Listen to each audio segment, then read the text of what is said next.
एक लड़का जिसने जिंदगी से पूरी तरह हार मान ली थी, चुपचाप एक पुल के ऊपर खड़ा था और बिना किसी हिचकिचाहट के उसने छलांग लगा दी। लेकिन अजीब बात यह थी कि वो मरा नहीं। जब उसने दोबारा अपनी आंखें खोली तो उसने खुद को एक बेहद नरम बिस्तर पर लेटा हुआ पाया, एक ऐसे शानदार कमरे के अंदर जो किसी सामान्य बेडरूम से ज्यादा 7 स्टार होटल सूट जैसा लग रहा था। लड़का तुरंत झटके से उठकर बैठ गया। रुको, क्या? मुझे तो मर जाना चाहिए था। वो जल्दी जल्दी कमरे के चारों तरफ देखने लगा। महंगे फर्नीचर, विशाल खिड़कियों और शानदार सजावट को देखकर पूरी तरह भ्रमित हो गया। और तभी अचानक उसके दिमाग में बिजली सी कौंधी। क्या मैं सच में रीइंकारनेट हो गया? वो अपनी पिछली दुख भरी जिंदगी के बारे में सोचने लगा। जब वो 12 साल का था, उसके पिता पहाड़ से गिरकर मर गए। 13 की उम्र में उसकी माँ एक बैंक रॉबरी में फंस गई और कभी वापस नहीं आई।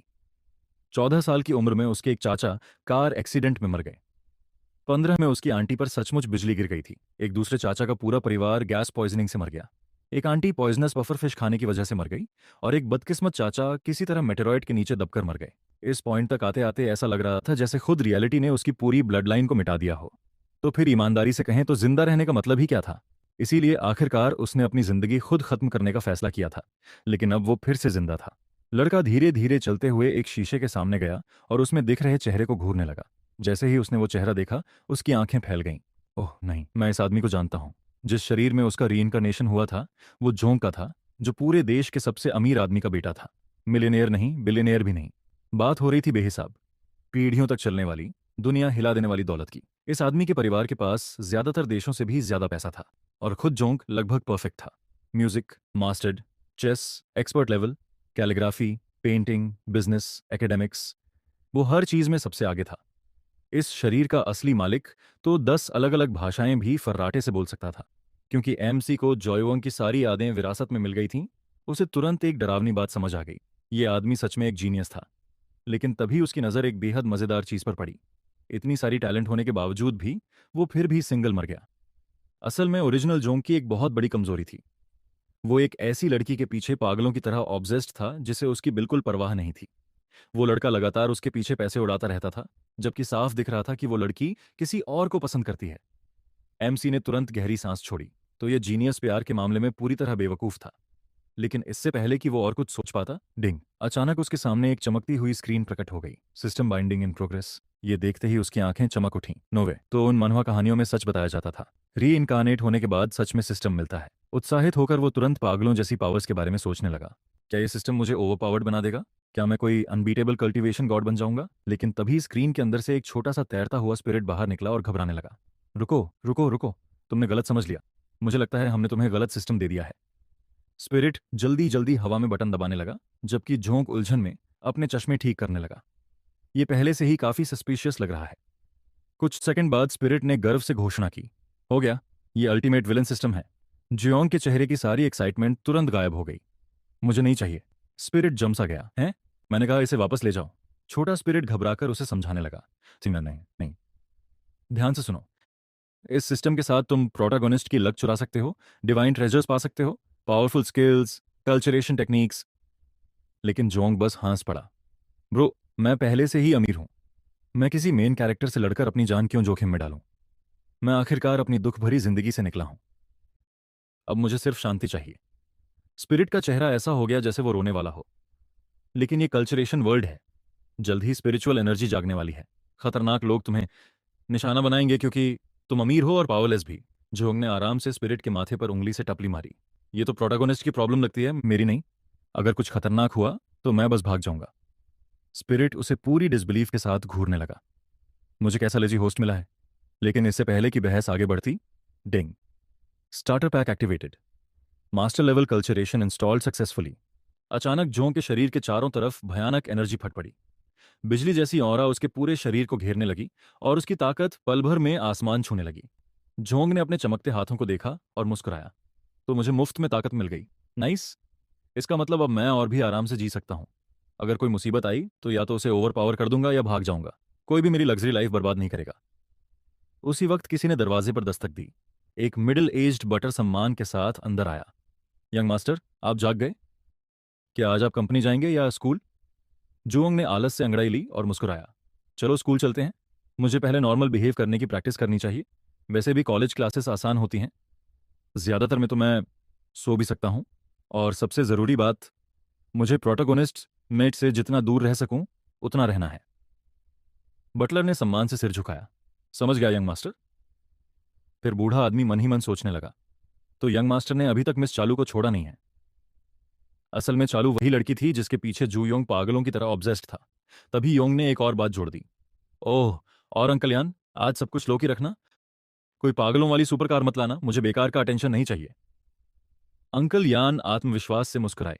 चिंता मत कीजिए यंग मास्टर, मैंने कुछ सिंपल तैयार किया है। कुछ ही पल बाद जोंग बाहर निकला और उसी क्षण उसे उस पर भरोसा करने का पछतावा हो गया। मैंशन के सामने एक बेहिसाब महंगी लग्जरी कार खड़ी थी, जिसकी कीमत पूरे अपार्टमेंट बिल्डिंग से भी ज्यादा थी। जुओंग उसे डिसबिलीफ के साथ घूरने लगा। ये तुम्हारे हिसाब से नॉर्मल है? अंकल यान ने आराम से कार का दरवाजा खोला। तकनीकी रूप से देखें तो यह हमारी सबसे सस्ती कार है। जुओंग ने तुरंत अपना माथा पकड़ लिया। अमीर लोग सच में डरावने होते हैं। फिर भी वो कार में बैठ गया और स्कूल की तरफ निकल पड़ा। जहां जहां वो कार गुजरती, लोग रुककर देखने लगते। ये किसकी कार है? कौन सा बिलियनियर इसे ऑन करता है? उधर झोंग आराम से बैक सीट में बैठा हुआ था। लोग हमेशा मॉर्निंग ट्रैफिक की शिकायत करते रहते हैं। शायद अमीर लोग सच में अलग दुनिया में जीते हैं। अचानक छोटा सिस्टम स्पिरिट फिर से प्रकट हुआ। होस्ट, प्लीज मुझसे बात करो। लेकिन झोंक ने उसे पूरी तरह इग्नोर कर दिया। कुछ मिनट बाद आखिरकार आगे ट्रैफिक दिखाई देने लगा। जैसे ही झोंक ने जाम देखा, वो तुरंत कार से उतर गया। अंकल यान, आप वापस घर जाइए। स्कूल यहां से काफी पास है। मैं यहां से पैदल चला जाऊंगा। और हाँ, थोड़ी एक्सरसाइज शायद हेल्दी भी होगी। जब वो शहर की सड़कों से गुजर रहा था, जुयोंग हल्का सा मुस्कुराया।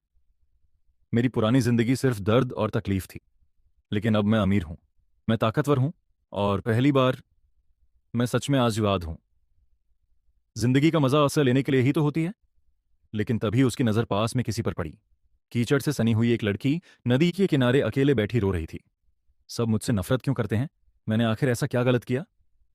उसी समय वहां से बहुत दूर एक दूसरा युवक अचानक झटके से अपनी आंखें खोल बैठा। मुझे तो लगा था मैं मर गया। उसने जल्दी जल्दी अपने आसपास देखा और फिर अपना फोन निकाल लिया। जैसे ही उसने तारीख देखी, उसका चेहरा पीला पड़ गया।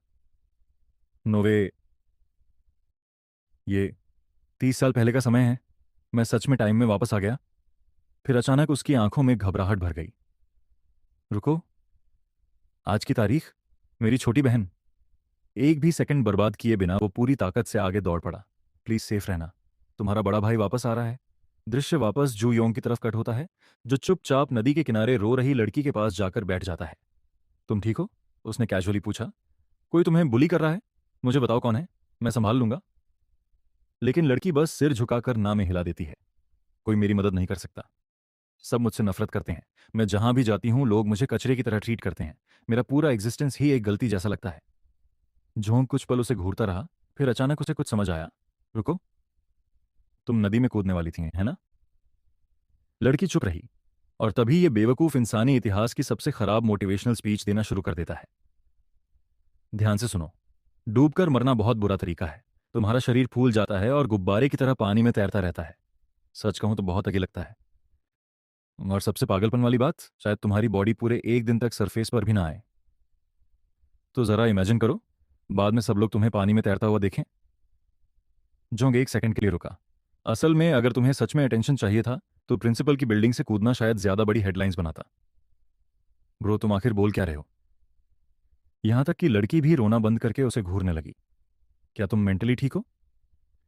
जुआंग को तुरंत एहसास हो गया कि उसने पूरी तरह गड़बड़ कर दी है। हाँ, ठीक है। मैंने अभी जो कुछ कहा उसे भूल जाओ। अजीब माहौल को ठीक करने के लिए उसने एक चॉकलेट बार निकाला और उसकी तरफ बढ़ा दिया। मेरा नाम जुआंग है। अगर तुम्हें कभी मदद चाहिए हो तो मैं आसपास ही हूं। लड़की ने धीरे से चॉकलेट ले ली और हल्की सी मुस्कान दी। Thank you. मेरा नाम ल्यू है। मैं स्पेशल फ्रेशमैन क्लास से हूं। ये सुनते ही जू योंग तुरंत पूरी सिचुएशन समझ गया। स्पेशल क्लास अमीर एलीट्स और पावरफुल फैमिलीज के जीनियस स्टूडेंट से भरी हुई थी। ल्यू साफ तौर पर फाइनेंशियली वहां बिलोंग नहीं करती थी। जोंग ने अपनी आंखें हल्की सी सिकोड़ लीं। मुझे अंदाजा लगाने दो, तुम्हारी क्लास के स्टूडेंट्स ही तुम्हें बली करते हैं, है ना? ल्यू चुपचाप सिर हिला देती है। मेरा परिवार गरीब है। मुझे इस स्कूल में सिर्फ अपने ग्रेड्स की वजह से एडमिशन मिला, इसीलिए वो लोग मुझसे नफरत करते हैं। सब कुछ बताते हुए उसका शरीर कांपने लगा।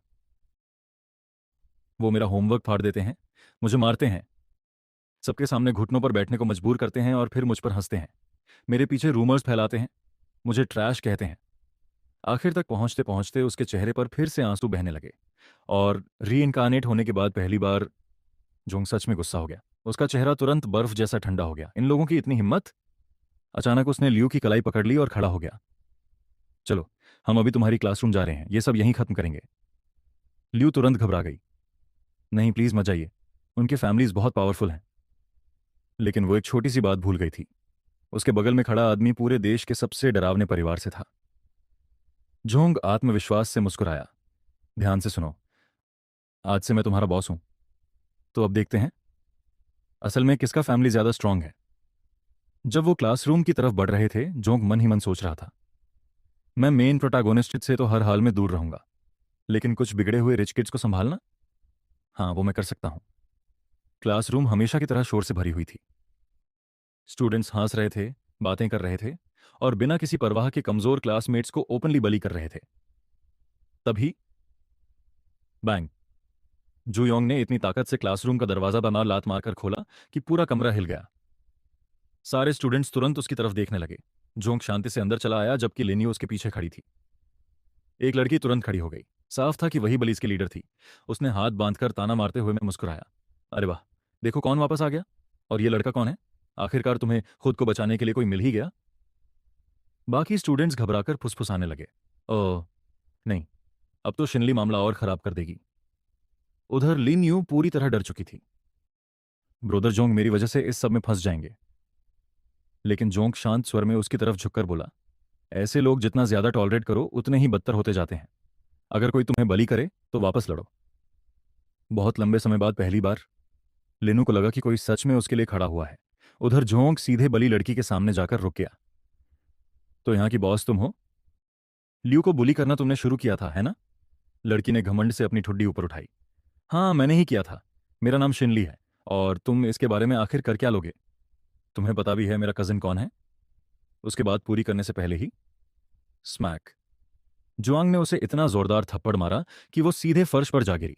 पूरी क्लासरूम जम गई। जुआंग ठंडी नजरों से उसे नीचे देखते हुए बोला, मुझे फर्क नहीं पड़ता तुम्हारा कजन एम्परर ही क्यों ना हो, अगर तुम लोगों को बली करोगी तो मार खाओगी। शिनली डिसबिलीफ में अपना गाल पकड़कर गुस्से से चिल्लाई, तुम्हारी इतनी हिम्मत! मेरा कजन चालू है। वो पूरे देश के सबसे अमीर परिवार के करीब है। वो जू फैमिली के हेयर के करीब है। जैसे ही जू योंग ने चोलू का नाम सुना, इस शरीर के ओरिजिनल ओनर की यादें उसके दिमाग में चमक उठीं। ओह, सही, वही इरिटेटिंग लड़की जिसके पीछे पुराना जू योंग पागल था। उधर शिनली ने उसकी चुप्पी को डर समझ लिया। वो तुरंत घमंड से वापस खड़ी हो गई। लगता है अब तुम्हें समझ आ गया कि तुमने किससे पंगा लिया है। अब घुटनों पर बैठो और माफी मांगो, वरना मैं तुम्हारी जिंदगी बर्बाद कर दूंगी। स्मैक! जुआंग ने उसे फिर थप्पड़ मार दिया, इस बार पहले से भी ज्यादा जोर से। पूरी क्लास एकदम खामोश हो गई। जुआंग ने धीरे से अपना फोन निकाला और अपना सोशल मीडिया प्रोफाइल खोल लिया। फिर उसने वो स्क्रीन सीधे उसके चेहरे के सामने कर दी। अपनी आंखें खोलो और ध्यान से देखो मैं कौन हूं। जैसे ही शिनली ने उसका प्रोफाइल देखा, उसकी तो जैसे आत्मा ही शरीर छोड़कर निकल गई। तुम जोंग हो? उसकी पूरी पर्सनैलिटी पल भर में बदल गई। वो तुरंत घबराई हुई मुस्कान के साथ बोली, ओह, तो आप वही जोंग हैं। मेरी कजन शाओलू आपको जानती है। हम तो प्रैक्टिकली फैमिली हुए। स्मैक! तीसरा थप्पड़। जुआंग अब उसकी बकवास से पूरी तरह तंग आ चुका था। बात करना बंद करो और खुद को कभी भी मेरा फैमिली मत कहना। और जहां तक चालू की बात है, अब मुझे उसकी बिल्कुल भी परवाह नहीं है। पूरी क्लासरूम तुरंत पैनिक में फट पड़ी। रुको, वो जू फैमिली, पूरे देश का सबसे अमीर परिवार, हम तो बर्बाद हो गए। उसी समय टीचर भी कमरे में आ गया, पूरे हंगामे को देखकर उलझन में। तुम आखिर हो कौन? जुओंग शांति से उसकी तरफ मुड़ा। सच में जानना चाहते हो? मैं जुओंग हूं, जाकर मेरा नाम सर्च करो। फिर उसका चेहरा गंभीर हो गया। अब इस मामले को ठीक से निपटाते हैं। उसने कमरे में मौजूद हर स्टूडेंट की तरफ देखा। जाकर अपने पेरेंट्स से कहो कि आज रात मेरे घर आएं। हम लेनो के साथ तुम लोगों ने जो किया है उस पर बात करेंगे। और अगर कोई आने का फैसला नहीं करता, वो हल्का सा मुस्कुराया, तो मुझे यकीन है तुम कंसिक्वेंसेस समझते हो। स्टूडेंट्स तुरंत घबराने लगे। एक लड़का तो लगभग गिर ही पड़ा। मेरे डैड की कंपनी खत्म हो जाएगी। एक दूसरी लड़की घुटनों पर गिर गई। अगर मुझे पता होता कि लिनू के पीछे ऐसा बैकिंग है तो मैं उसे कभी हाथ भी नहीं लगाती। फिर जुयोंग ने धीरे से लियू के सिर पर हाथ रखा। ध्यान से सुनो, अब से लियू मेरी लिटिल सिस्टर है, और अगर किसी ने उसे दोबारा छुआ, उसकी आंखें बर्फ जैसी ठंडी हो गईं, तो मैं उसे बर्बाद कर दूंगा। पूरी क्लासरूम मौत जैसी खामोशी में डूब गई। सब लोग लियू को ऐसे देखने लगे जैसे वो अचानक स्कूल की सबसे खतरनाक इंसान बन गई हो। तभी अचानक क्लासरूम का दरवाजा फिर से जोर से खुला। एक युवक हांफते हुए अंदर दौड़कर आया। वही आदमी जो पहले 30 साल पीछे टाइम ट्रैवल करके जागा था। जैसे ही उसने लियू को देखा, उसके चेहरे पर राहत छा गई। वो तुरंत उसके पास भागा और उसके कंधे पकड़ लिए। लियू, तुम ठीक हो? उन्होंने तुम्हें चोट तो नहीं पहुंचाई? अपने भाई को देखते ही लियू का चेहरा चमक उठा और वो तुरंत उसके पास दौड़ गई। ब्रोदर, आप यहां क्या कर रहे हैं?" उसके बड़े भाई ने उसे कसकर गले लगा लिया और गर्मजोशी से मुस्कुराया। "तुम्हारा बड़ा भाई आखिरकार वापस आ गया। तुम्हें देखकर मुझे सच में बहुत खुशी हो रही है।" लेकिन अंदर ही अंदर लियू का भाई भावनाओं से कांप रहा था।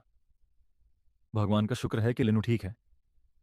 मेरी पिछली जिंदगी में उसने पानी में कूदकर अपनी जान ले ली थी, और उसके बाद मैं पूरी तरह पागल हो गया था।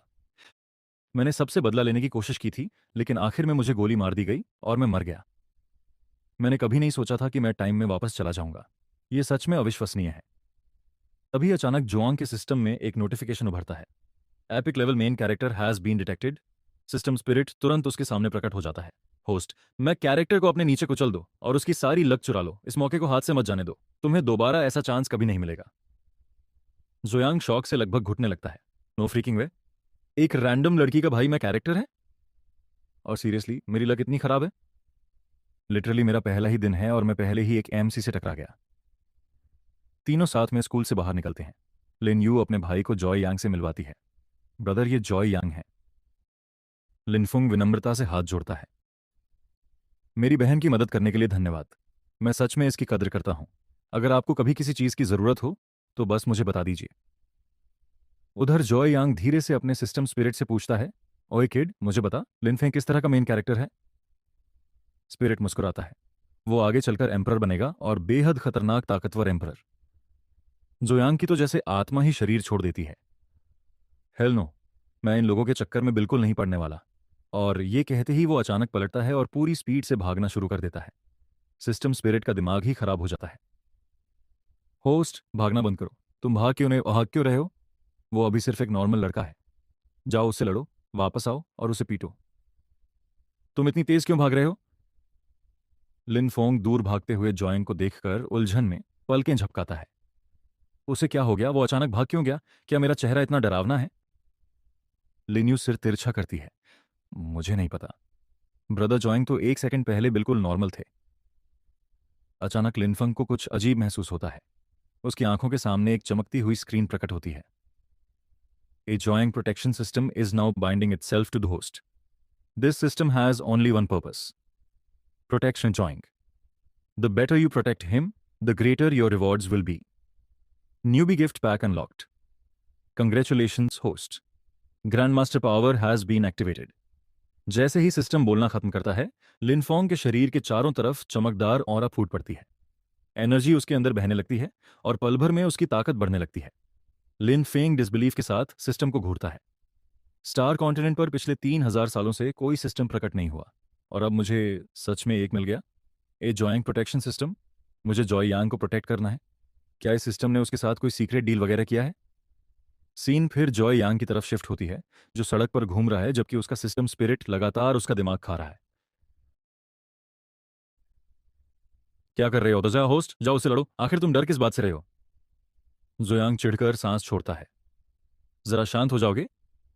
हर मेन कैरेक्टर से तुम्हारी पर्सनल दुश्मनी क्यों है?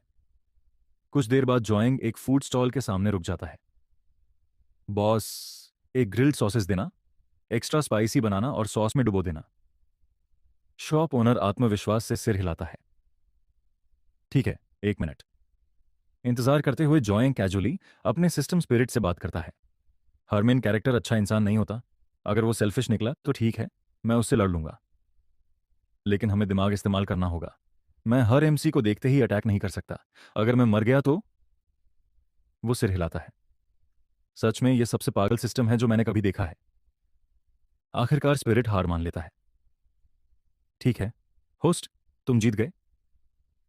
कुछ सेकंड बाद जॉय को उसका एक्स्ट्रा स्पाइसी सॉसेज मिल जाता है और वो खुशी खुशी खाते हुए वहां से निकल जाता है। मन ही मन वो धीरे से कहता है, अपनी पिछली जिंदगी में मुझे कभी कॉलेज जाने का मौका नहीं मिला। इस बार अगर मैं हर एग्जाम में फेल भी हो जाऊं तब भी मैं कॉलेज जरूर जाऊंगा। सीन फिर जॉय यांग के यूनिवर्सिटी पहुंचने पर शिफ्ट होती है। कैंपस हर तरफ स्टूडेंट से भरा हुआ था। जॉय यांग चमकती आंखों से चारों तरफ देखने लगा। तो टॉप कॉलेज ऐसा दिखता है। मेरी कॉलेज लाइफ तो कमाल की होने वाली है। लेकिन तभी एक लड़की उसे देखकर तुरंत इरिटेटेड हो जाती है। ये फिर मुझे परेशान करने आ गया। और वो लड़की निकलती है चालू। वही लड़की जिसके पीछे जॉइंग के शरीर का ओरिजिनल ऑनर पूरे 3 सालों से पागल था। वो एक हैंडसम लड़के के साथ खड़ी थी। चालू हाथ बांधकर ठंडे स्वर में बोलती है, मैं तुम्हें कई बार बता चुकी हूं जॉइंग, मैं तुम्हें पसंद नहीं करती। जोंग उसे देखते ही मन में सोचता है, तो ये है वो लड़की जिसके लिए ओरिजिनल ओनर पागल था। सच कहूं तो अगर इसके लुक्स हटा दो तो इसकी पर्सनैलिटी बहुत खराब है। क्या वो आदमी अंधा था? तभी सिस्टम नोटिफिकेशन फिर से प्रकट होती है। A rare main character has been detected. System spirit तुरंत दोबारा बाहर आ जाता है। होस्ट, इस मौके को हाथ से मत जाने दो। और वो रेयर मेन कैरेक्टर निकलता है, चलो के बगल में खड़ा हैंडसम लड़का। जॉइंग उसे हैरानी से घूरता है। तो ये लड़का भी एक मेन कैरेक्टर है? वो स्पिरिट से पूछता है, ये रेयर मेन कैरेक्टर आखिर होता क्या है? क्या ये किसी तरह का रैंकिंग सिस्टम है? स्पिरिट गर्व से समझाता है, मेन कैरेक्टर्स की रैंक्स होती हैं, नॉर्मल से शुरू होकर रेयर, फिर एलीट, एपिक, लेजेंडरी और मिथ तक। कुल 6 रैंक्स हैं। हर लेवल पिछले वाले से कई गुना ज्यादा ताकतवर होता है। रेयर क्लास मतलब फाउंडेशन टीयर, एलीट टीयर मतलब स्पिरिट डिवीजन, लेजेंडरी टीयर मतलब ह्यूमन इमॉर्टल, एपिक टीयर मतलब गोल्डन इमॉर्टल और मिथ लेवल तुम्हें इमॉर्टल एम्परर बना देता है। उधर चलो सीधे जॉय यांग के सामने आकर खड़ी हो जाती है। जॉय यांग, तुम आखिर मेरा पीछा करना कब बंद करोगे? सिर्फ इसके बारे में सोचकर ही मुझे घिन आती है। आसपास के स्टूडेंट्स तुरंत गॉसिप करने लगते हैं। जॉय यांग फिर से चलो के पीछे पड़ा हुआ है। वो पिछले 3 साल से उसके पीछे ऑब्सेस्ड है। एक दूसरा लड़का सांस छोड़ते हुए कहता है, हाँ लेकिन उसने कभी उसे अटेंशन नहीं दिया, जबकि उसने उसके लिए इतना कुछ किया। सच कहूं तो आज उसकी फैमिली के पास जो कुछ भी है वो सिर्फ जॉय यांग की वजह से है। तभी एक लड़की जल्दी से फुसफुसाती है, ऐसी बातें जोर से मत बोलो, अगर चालू ने सुन लिया तो तुम मारे जाओगे। उधर जोए लगातार चालू के बगल में खड़े हैंडसम लड़के को घूर रहा था। तो ये है रेयर मेन कैरेक्टर। इसकी पावर सच में इतनी बुरी नहीं है। ये पहले ही इननेट लेवल तक पहुंच चुका है। क्योंकि जॉय लगातार उस लड़के को देख रहा था, चालू तुरंत डिफेंसिव हो गई। तुम लियोन को क्यों घूर रहे हो? तभी पहली बार हमें उस प्रिटी बॉय का नाम पता चलता है, लियोन। चलो गुस्से से जॉय यांग की तरफ उंगली दिखाती है, मैं तुम्हें अभी वार्निंग दे रही हूं, उसके पास जाने की कोशिश भी मत करना। क्या अब तुम उसे भी परेशान करने वाले हो? जॉय यांग भौं उठाता है, मैं उसे परेशान क्यों करूंगा? फिर उसे अचानक कुछ याद आता है। ओह सही, इस शरीर का ओरिजिनल ओनर तो इसे हमेशा बुली करता था। वो मन ही मन सोचता है, सच कहूं तो उसकी पसंद काफी अच्छी थी, और अब जब मैं उसका शरीर इस्तेमाल कर रहा हूं तो शायद मुझे थोड़ा बहुत असली जॉय यांग जैसा एक्ट करना चाहिए। मैं वैसे भी पहले शेमलेस हुआ करता था, लेकिन एक बार किसी मेन कैरेक्टर के खिलाफ गया तो फिर वापस लौटने का रास्ता नहीं रहेगा। जो यांग शांति से चालू की तरफ देखता है और कहता है, रिलैक्स, मैं बस तुम्हें एक बात बताना चाहता हूं, आज से मैं तुम्हारे पीछे भागना बंद कर रहा हूं। अब हम प्रैक्टिकली अजनबी हैं। मैं तुम्हें अब जानता तक नहीं। शालू पूरी तरह जम जाती है। रुको, क्या तुम सच बोल रहे हो? अंदर ही अंदर वो पैनिक करने लगती है। ये सच में मेरा पीछा करना छोड़ देगा? ये लड़का तो हर समय मेरे पीछे चिपका रहता था, क्या आज इसने कुछ अजीब खा लिया है? जोयांग आराम से मुस्कुराता है और सीधे चैनलू की तरफ देखता है। तुम मुझ पर भरोसा कर सकती हो, मैं सच में तुम्हारा पीछा करना छोड़ चुका हूं। एक बार मैं जो कह देता हूं उस पर कायम रहता हूं। तुम अपनी राह जाओ, मैं अपनी। चैनलू हाथ बांधकर हल्का सा हंसती है। ठीक है, इस बार मैं तुम पर विश्वास कर लेती हूं। लेकिन उसके मुड़कर जाने से पहले ही जॉय यांग उसे फिर रोक देता है। ओह, और एक बात। उसका चेहरा तुरंत ठंडा हो जाता है। चूंकि अब तुम मुझसे कोई रिश्ता नहीं रखना चाहती तो वो सब वापस कर दो जो मैंने तुम्हें दिया था। माहौल तुरंत बदल जाता है। तुम्हारी कमजोर चैन फैमिली सिर्फ मेरी सपोर्ट की वजह से बची हुई थी। तुमने मेरे पैसों से खाया, मेरे गिफ्ट्स लिए और मेरे नाम से मिलने वाले सारे फायदे उठाए। फिर वो हल्का सा स्मर्क करता है। अब सब वापस करने का समय आ गया है। जैसे ही ये शब्द उसके मुंह से निकलते हैं चैनलू का चेहरा काला पड़ जाता है। तो तुम अब भी वही पैथेटिक लूजर हो जॉयांग।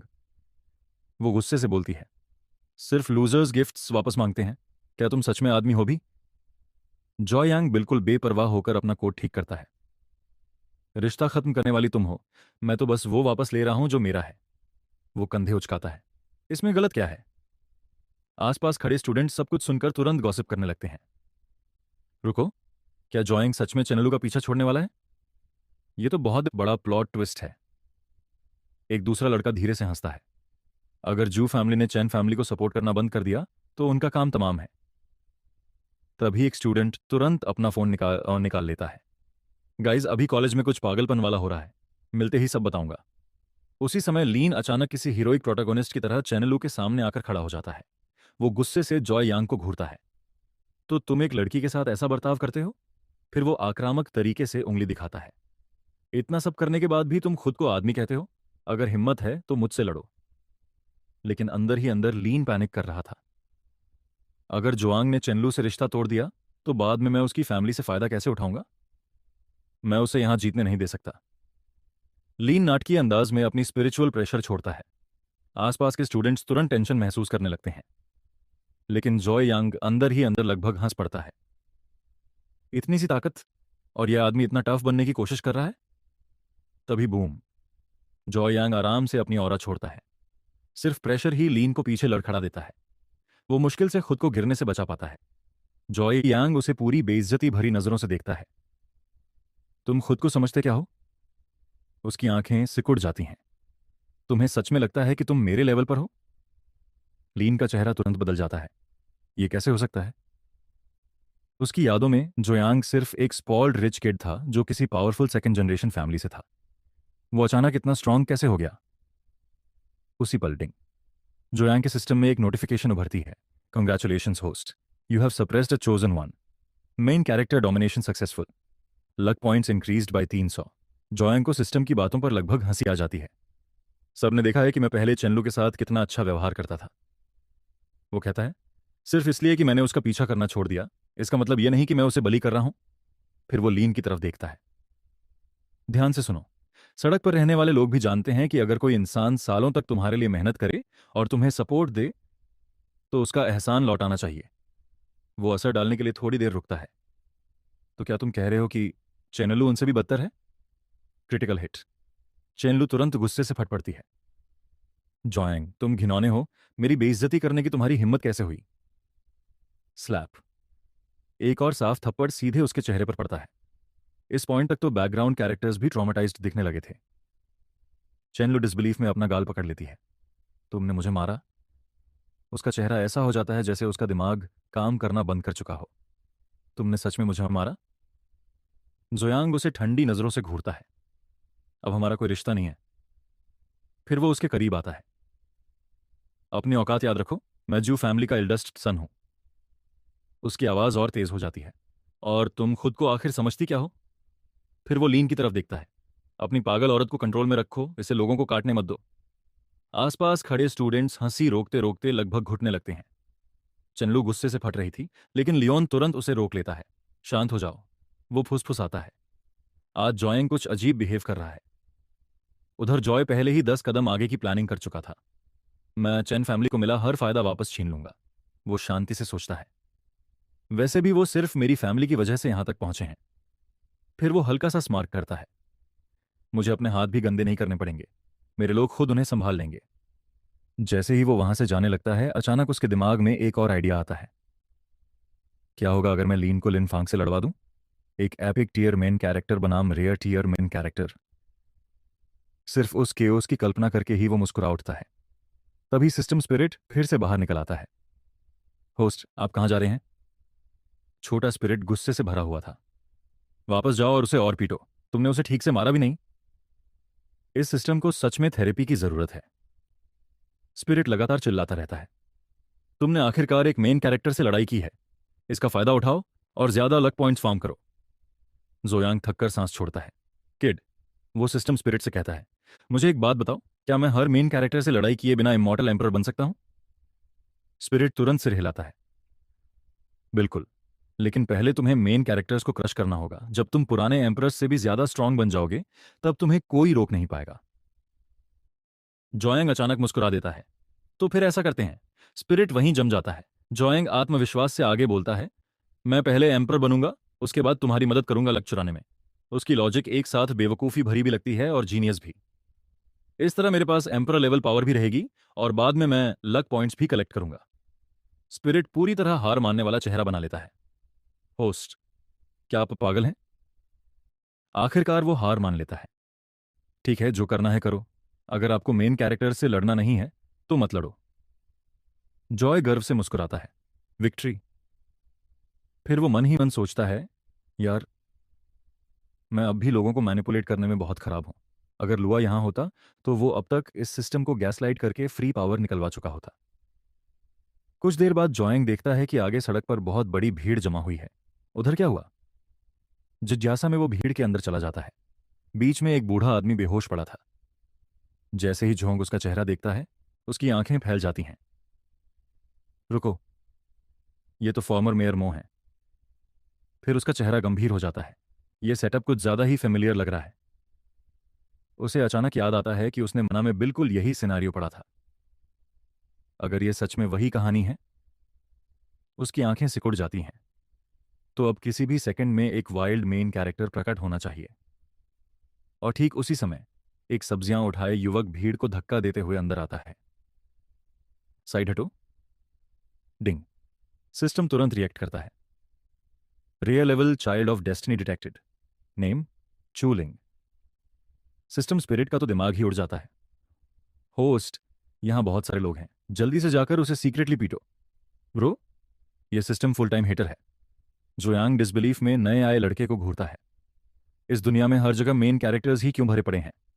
स्पिरिट कैजुअली जवाब देता है, इतने सारे इसलिए हैं क्योंकि ये फाइनल वर्ल्ड है। जोयांग तुरंत चलते चलते रुक जाता है।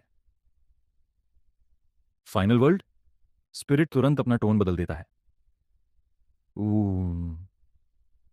भूल जाओ कि मैंने कुछ कहा। फिर वो नाटकीय तरीके से चूलिंग की तरफ इशारा करता है। अब जाओ और चाइल्ड ऑफ डेस्टिनी को सप्रेस करो। उधर लिंक मेयर मो के पास घुटनों के बल बैठकर उसकी पल्स चेक करने लगता है। कुछ सेकंड बाद वो शांति से बोला, इनकी पल्स स्टेबल है। जोयांग उसके पास चलता हुआ आया और कैजुअली पूछता है, हे ब्रो, तुम सच में इसे संभाल सकते हो? अगर नहीं तो मैं एम्बुलेंस बुला देता हूं। जैसे ही लिंक ने जॉय यांग को देखा, वो तुरंत उसे पहचान गया। ये जॉय यांग है, मशहूर जू फैमिली का हेयर। हर कोई उस रिच किड की बातें करता था जो सालों से एक लड़की के पीछे पागल था। लेकिन लिंक तियान जल्दी ही उस बात को नजरअंदाज कर देता है। जरूरत नहीं, वो आत्मविश्वास से कहता है, मैं खुद इसे संभाल सकता हूं। जोयांग स्मर्क करता है और नाटकीय अंदाज में अपने बाल पीछे करता है। ओह, मैं मेयर मो के लिए एम्बुलेंस नहीं बुला रहा था। लिंकन पलकें झपकाता है, मैं तो तुम्हारे लिए बुला रहा था। पूरी भीड़ खामोश हो जाती है। जोयांग बेहोश पड़े बूढ़े आदमी की तरफ इशारा करता है, ये फॉर्मर मेयर मो हैं। अगर तुम इन्हें बचाने में फेल हो गए और इनकी मौत हो गई। वो मुस्कुराता है, तो मो फैमिली तुम्हें कुत्तों की तरह ढूंढेगी। फिर वो कैजुअली अपना फोन निकालता है। तो मैंने सोचा पहले से तुम्हारी सेफ्टी के लिए एम्बुलेंस तैयार कर दूं। ये सुनकर लिंगतियान के चेहरे पर गुस्सा आ जाता है। डैम, तुम मेरी सेफ्टी के लिए एम्बुलेंस बुला रहे हो? मैं चुलिंगतियान हूं, ड्रैगन किंग। और तुम्हें लगता है कि मैं एक बूढ़े आदमी को भी नहीं बचा सकता? क्या तुम मुझे नीचा दिखा रहे हो? लिंगतियान तुरंत अपनी हीलिंग पावर्स इस्तेमाल करता है। जैसे ही उसने ऐसा किया, बूढ़ा आदमी तुरंत खांसते हुए उठ बैठा। हालांकि उसे अब भी सांस लेने में थोड़ी दिक्कत हो रही थी। जो यांग जल्दी से पूछता है, मिस्टर मो, आखिर आपके साथ हुआ क्या था? आप यहां बिना बॉडीगार्ड्स के अकेले क्यों घूम रहे थे? जैसे ही मिस्टर मो ने जोए यांग को देखा, वो तुरंत उसे पहचान गए। मैं बस टहलने निकला था। मुझे उम्मीद नहीं थी कि अचानक मेरी छाती में इतना दर्द शुरू हो जाएगा। बूढ़ा होना सच में आसान नहीं है। श्वार्प। ये कहते हुए वो धीरे धीरे खड़े होने की कोशिश करने लगे। जो यांग मुस्कुराकर जवाब देता है, मिस्टर मो, ऐसी बातें मत कहिए। अगर आपको कुछ हो जाता तो मैजिक सिटी के लिए बहुत बड़ा नुकसान होता। आपको तो बस आराम से रिटायरमेंट एंजॉय करनी चाहिए, कुछ खूबसूरत महिलाओं से मिलना चाहिए और मजे करने चाहिए। यह सुनकर मिस्टर मो हंस पड़े। मैं तो पहले ही रिटायर्ड हूं, अब इस सिटी को मेरी वजह से क्या नुकसान होगा? फिर अचानक उन्हें कुछ याद आया। ओह, सही, मैं तुमसे कुछ पूछना चाहता था। क्या तुम मैजिक सिटी यूनिवर्सिटी जा रहे हो? मुझे यकीन है तुम वहां भी लड़कियों के पीछे भागने वाले हो। अब तक तो तुम्हें कम से कम एक गर्लफ्रेंड मिल ही जानी चाहिए थी। ये सुनकर जोए यांग मन ही मन सोचने लगा, ये चालाक बूढ़ा लोमड़ी तो मेरे मुंह पर ही मुझे वूमनाइजर बोल रहा है। जोए यांग जवाब देता है, मैंने लड़कियों के पीछे भागना छोड़ दिया है, अब मेरा एटीट्यूड बदल चुका है। लेकिन मिस्टर मो, मैं जो फैमिली का एल्डेस्ट सन हूं, क्या अपर क्लास के सारे लोग सच में उन शर्मनाक बातों के बारे में जानते हैं? मिस्टर मो मन ही मन सोचते हैं, मैं इसे कैसे समझाऊं? सिर्फ अपर क्लास ही नहीं, मिडिल क्लास के लोग भी जानते हैं कि कोई बेवकूफ एक ऐसी लड़की के पीछे पागल था जिसे उसकी जरा भी परवाह नहीं थी। फिर मिस्टर मो ने लिंक्डइन की तरफ देखा और बोले, हे लिटिल ब्रदर, तुम्हारा नाम क्या है? लिंक्डइन ने अपना परिचय दिया।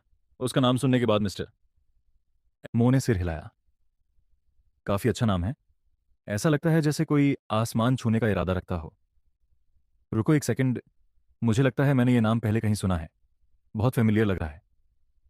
ये सुनकर जोय यांग भी मन ही मन सोचने लगा, लिंक्डइन, ये नाम मुझे भी फेमिलियर लग रहा है, मैंने इसे पहले कहाँ सुना है, बस याद नहीं आ रहा।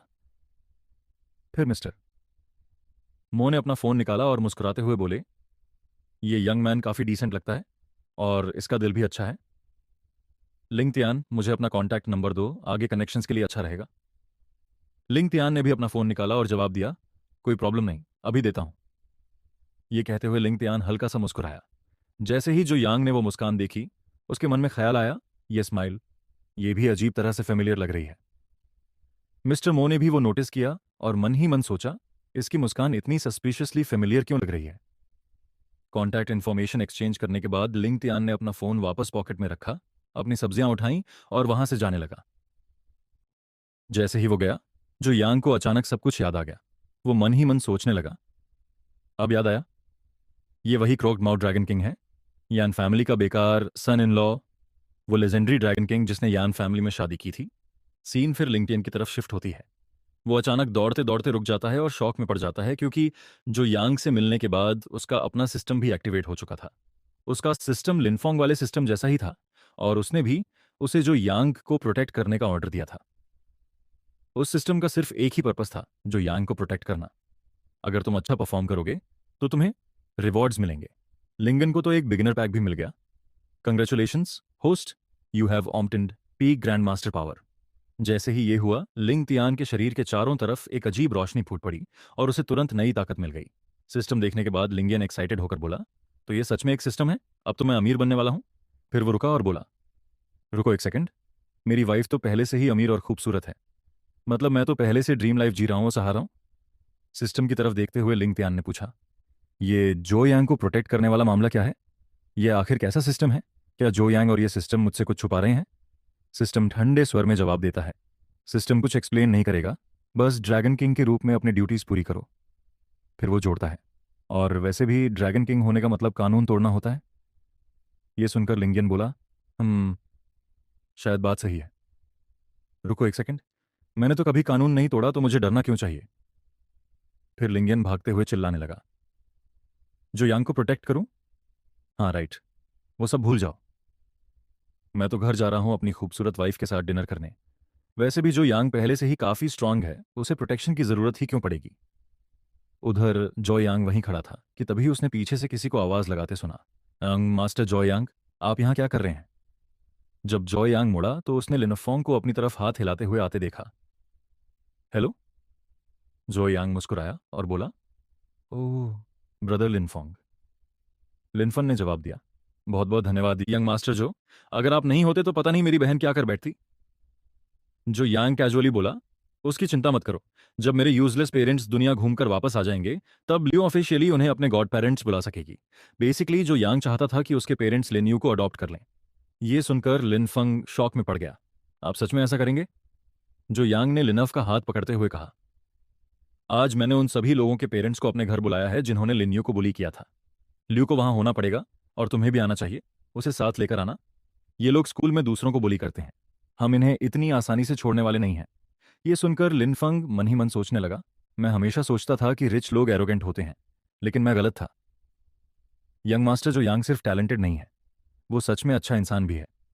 कोई हैरानी नहीं कि वो जो फैमिली का हेयर है। लिनफिंग ने सिर झुकाकर ईमानदारी से उसे धन्यवाद दिया, बहुत बहुत धन्यवाद लिन।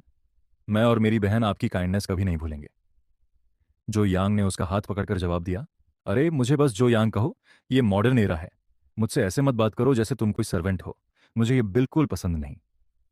लिनफोंग ने अपना माथा छुआ और मन ही मन सोचा, लेकिन मैंने कब कहा कि मैं सर्वेंट हूं? शायद जो यांग कुछ गलत समझ बैठा। जो यांग आगे बोला, लिनफंग, तुम भी मैजिक सिटी यूनिवर्सिटी से हो, है ना? तो तुम्हें वहां मेरी रेप्यूटेशन के बारे में पता ही होगा। चीजें मेरे लिए काफी खराब रही हैं। मैं पहले बहुत बड़ा वुमनाइजर था। भले ही मैं जो फैमिली का एल्डेस्ट सन हूं, लेकिन मैंने लड़कियों के लिए बहुत सारी बेवकूफियां की हैं। ये सुनकर लिनफंग मन ही मन सोचने लगा, लगता है चू ने सच में इस आदमी को रिजेक्ट कर दिया था। जो यांग आगे बोला, लेकिन आज मैंने चू से ब्रेकअप कर लिया। लिनफोंग तुरंत मन ही मन सोचने लगा, रुको, तुम दोनों कब रिलेशनशिप में थे? फिर जो यांग ने जोड़ दिया, और मैंने उसे थप्पड़ भी मारा। ये सुनते ही लिनफंग पूरी तरह शॉक में पड़ गया। तुमने उसे थप्पड़ मारा और फिर भी रिजेक्ट तुम नहीं हुए? इस प्लॉट का तो कोई मतलब ही नहीं बनता। जो यांग आगे बोला, मैंने चुल्लू के साथ सब खत्म कर दिया है। लिनफंग, तुम रो क्यों रहे हो? आज मैं लिन्यू से मिला और उससे मिलने के बाद मुझे आखिर समझ आया कि मुझे सच में क्या चाहिए। ब्रोदर लिनफन, मैं तुमसे भीख मांग रहा हूं। उसी समय जो यांग मन ही मन सोच रहा था, ओल्ड किंग जो इस दुनिया में रिबॉर्न हुआ है, मैं तुम्हारे साथ चिपक कर रहने वाला हूं ताकि मुझे फिर कभी किसी चीज की चिंता न करनी पड़े। लिन्यू की बात सुनकर लिनफोंग बोला, हे जोयांग, क्या तुम यहां कुछ ज्यादा ही कंफर्टेबल नहीं हो रहे? तुम मुझसे जो चाहे कह सकते हो, मैं तुम्हारे लिए कुछ भी कर दूंगा, लेकिन लिन यू को इसमें मत घसीटो।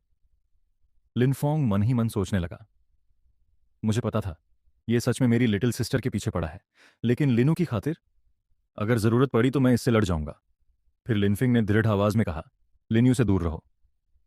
जुआंग तुरंत सिर हिलाने लगा, नोवे, मेरा मतलब बिल्कुल वो नहीं था। लेकिन अंदर ही अंदर वो पैनिक कर रहा था। अरे बिग ब्रो, तुम्हें क्या हो गया? अब जब यू मेरे करीब आ रही है तो तुम ऐसे भागने की कोशिश क्यों कर रहे हो? फिर वो ऑकवर्डली मुस्कुराया, रिलैक्स करो और बस मेरे साथ रहो। अब से तुम्हें बेसिकली मेरी केयर करनी चाहिए। उधर लिन फांग कुछ बिल्कुल अलग सोच रहा था। तो तुम सच में मेरी लिटिल सिस्टर की लुक्स के पीछे हो? उसका चेहरा गंभीर हो गया। मैं उसे हर हाल में प्रोटेक्ट करूंगा। एक्चुअली छोड़ो, शायद आज मैं तुम्हें पीट ही दूं। अचानक लिनफोंग पूरी स्पीड से झोंग की तरफ दौड़ पड़ा। जॉय यांग, आज मैं तुमसे सीरियसली लड़ने वाला हूं। लेकिन जॉय यांग ने तुरंत दोनों हाथ ऊपर उठा दिए। वो शांत हो जाओ, तुम ऐसा बिहेव क्यों कर रहे हो? लिनफोंग गुस्से से भरा हुआ था। मैं गुस्सा कैसे ना हूं? तुम साफ साफ मेरी लिटिल सिस्टर को टारगेट कर रहे हो, सिर्फ इसलिए कि तुमने उसकी जान बचाई। इसका मतलब यह नहीं कि तुम उसे जबरदस्ती तुम्हें पसंद करने पर मजबूर कर सकते हो। जोआंग उसे डिसबिलीफ में घूरता रह गया। ब्रो, तुम आखिर बोल क्या क्या रहे हो? तुमने मुझे पूरी तरह गलत समझ लिया। फिर उसने लिन्यू की तरफ इशारा किया। मेरा मतलब था कि वो फैमिली बनेगी, मेरी लिटिल सिस्टर की तरह, बस इतना ही। लिनफेंग वहीं फ्रीज हो गया। कुछ सेकंड बाद उसके चेहरे पर एक बड़ी मुस्कान आ गई। ओह, हाँ, तो तुम्हारा वो मतलब था? उसने राहत की लंबी सांस छोड़ी। तुम्हें यह पहले ही एक्सप्लेन कर देना चाहिए था। बेकार में डरा दिया। मुझे सच में लगा था कि तुम उसके पीछे पड़े हो। उस मिसअंडरस्टैंडिंग को पूरी तरह इग्नोर करते हुए जोंग ने अचानक टॉपिक बदल दिया। वैसे तुम लियोन नाम के उस लड़के को जानते हो? वही जो हमेशा चालू के आसपास घूमता रहता है। लिनफोंग ने हल्का सा सिर हिलाया। जोयांग की आंखें सिकुड़ गईं। उस लड़की ने उस पर मेरी फैमिली के बेहिसाब पैसे बर्बाद किए हैं। क्या तुम उसे मेरे लिए डील कर सकते हो? बस उसे पूरी तरह खत्म कर दो। लिनफोंग कुछ सेकंड चुप रहा। फिर उसके दिमाग में अतीत की यादें लौट आईं। उसने अपनी पिछली जिंदगी में अनगिनत लोगों की जान ली थी। किसी एक नॉर्मल आदमी से निपटना उसके लिए मुश्किल भी नहीं था। लेकिन इस सिचुएशन में कुछ अजीब लग रहा था। जू फैमिली का इतना पावरफुल यंग मास्टर उससे मदद क्यों मांग रहा था? यह पूरा मामला उसे जर्नी टू द वेस्ट की याद दिला रहा था, जहां कोई कैजुअली सुनुन वुकोंग को लोगों को कुचलने भेज देता है। लिनफोंग ने हाथ बांध लिए। तुम अमीर हो, पावरफुल हो, किसी एवरेज आदमी को हैंडल करना तुम्हारे लिए आसान होना चाहिए। फिर मुझसे क्यों कह रहे हो? जोयांग ने तुरंत एक राइटियस एक्सप्रेशन बना लिया। एक लॉ अबॉर्डिंग सिटीजन होने के नाते मैं रूल्स और जस्टिस में विश्वास करता हूं। मैं भला कुछ इलीगल कैसे कर सकता हूं? लिनफोंग उसे पूरी डिसबिलीफ से घूरता रहा। तुम लॉज और रूल्स की रिस्पेक्ट करते हो, लेकिन अभी लिटरली मुझसे किसी को मारने के लिए कहा। फिर उसने लंबी सांस छोड़ी। तुम्हें सच में बिल्कुल शर्म नहीं है? जोयांग तुरंत हाथ हिलाने लगा। रिलैक्स, मैं मजाक कर रहा था। मैं सच में तुम्हें उसे मर्डर करने के लिए नहीं कह रहा। बस थोड़ा प्रेशर डालो, अगर पॉसिबल हो तो उसे हमालिएट कर देना। लेकिन अंदर ही अंदर जोएंग पहले से ही एक मास्टर प्लान बना रहा था, एक फॉर्मर एम्परर लेवल प्रोटागोनिस्ट का इस्तेमाल करके दूसरे मेन कैरेक्टर को सप्रेस करने का। ये तो सच में जीनियस है। उसने तुरंत अपने सिस्टम स्पिरिट से पूछा, हे सिस्टम, क्या इसे इनडायरेक्ट सप्रेशन माना जाएगा? क्या मुझे फिर भी लक पॉइंट्स मिलेंगे? स्पिरिट पूरी तरह थका हुआ लग रहा था। ठीक है, तुम जीत गए, मैं इसे काउंट करूंगा। फिर उसने गहरी सांस छोड़ी। सच कहूं तो तुम्हारे आसपास रहकर मैं भी लेजी हो गया हूं। लिनफोंग अब भी सस्पिशियस लग रहा था। सच सच बताओ, तुम ये सब चलो की वजह से तो नहीं कर रहे, है ना? तुम मुझे रिवेंज के लिए इस्तेमाल तो नहीं कर रहे? जोए ने तुरंत आंखें घुमा दी। अगर मैं मूव ऑन नहीं हुआ होता तो फिर मैं उससे ब्रेकअप ही क्यों करता? फिर उसने कैजुअली जोड़ दिया, वैसे आज रात मेरे घर आना मत भूलना, तुम्हें एड्रेस पता है? और ये कहकर वो वहां से चला गया। पीछे लिनफन ऑकवर्डली अपना सिर खुजलाने लगा। तो तुमने सच में मान लिया कि तुम पहले बहुत बड़े सिंप थे? फिर उसने सांस छोड़ी। वॉट, उसने मेरी बहन की मदद की, मैं उस पर एहसानमंद हूं। उसके चेहरे पर हल्की मुस्कान आ गई। और सच कहूं तो लियान को क्रश करना मेरे लिए मुश्किल भी नहीं होना चाहिए। सीन फिर जॉय यांग की तरफ शिफ्ट होती है, जो अंकल यान को कॉल करता है। अंकल यान, मिडिल स्कूल गेट के पास आकर मुझे पिक कर लीजिए। जैसे ही अंकल यान ने फोन उठाया, उनकी आवाज बेहद इमोशनल लग रही थी। यंग मास्टर, क्या यह सच है? क्या आपने सच में चालू को थप्पड़ मारा और उससे रिश्ता खत्म कर दिया? ऐसा लग रहा था जैसे वो रोने वाले हों। जब आपके पेरेंट्स ये सुनेंगे तो शॉक हो जाएंगे। यंग मास्टर, आप आखिरकार बड़े हो गए। अब आप अपनी जिंदगी लड़कियों के पीछे बर्बाद नहीं कर रहे। फिर जॉय यांग को फोन पर सच में सिसकियों की आवाज जग सुनाई दी। अंकल यान, प्लीज रोना बंद कीजिए और बस आकर मुझे पिक कर लीजिए। फिर जॉय यांग ने कैजुअली एक और बॉम्ब गिरा दिया। ओह, अनगुड न्यूज। मुझे एक लिटिल सिस्टर मिल गई है। उसका नाम लिन यू है। वो और उसका ब्रदर आज रात घर आ रहे हैं। अंकल यान अचानक पूरी तरह चुप हो गए। नई सिस्टर? उनकी आवाज अचानक गंभीर हो गई। यंग मास्टर जापान, क्या आपका दिमाग खराब हो गया है? चलू से आखिरकार पीछा छुड़ाने के बाद भी अंकल यान ये मानने को तैयार ही नहीं थे कि जोयांग ने इतनी जल्दी दूसरी लड़की ढूंढ ली है। जोयांग को तुरंत मिसअंडरस्टैंडिंग समझ आ गई। अंकल यान, क्या मैं आपको सच में इतना शेमलेस दिखता हूं? फिर उसने सांस छोड़ी। वो लिटरली सिर्फ मेरी लिटिल सिस्टर है। हर चीज को इतना ओवरथिंक करना बंद कीजिए। उस रात बाद में लिनफंग और ल्यू आखिरकार ज्यू फैमिली मैंशन पहुंच गए। सिर्फ एंट्रेंस ही किसी मिलिट्री बेस से ज्यादा हेविली गार्डेड लग रहा था।